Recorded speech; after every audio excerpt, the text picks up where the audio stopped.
So before listening prayer, before believing in our hearts, believing in my heart that this was truly God's ministry,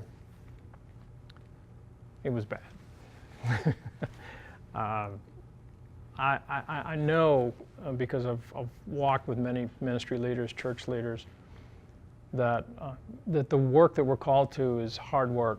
It's tough, and people are human, and we're messy, and the burden and the weight of leading a ministry and everything that's involved, not just doing the work, but government requirements, the need for provision, for financial resources, all of that is a weight. And the further you get into it, the heavier it gets, and that's precisely what was going on with us. Before we really understood this notion of going to God to listen to His way and His direction. And what happened to us that you may be able to relate to is, and what happened to me personally as a leader is, over time, as it got more complex, more involved, there were more decisions that needed to be made.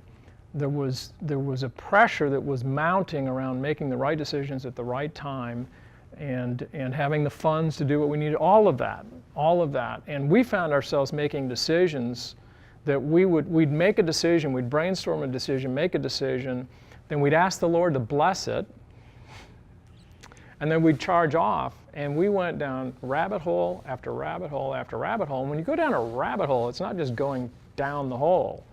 It's all of what you've lost in the time in choosing the wrong path.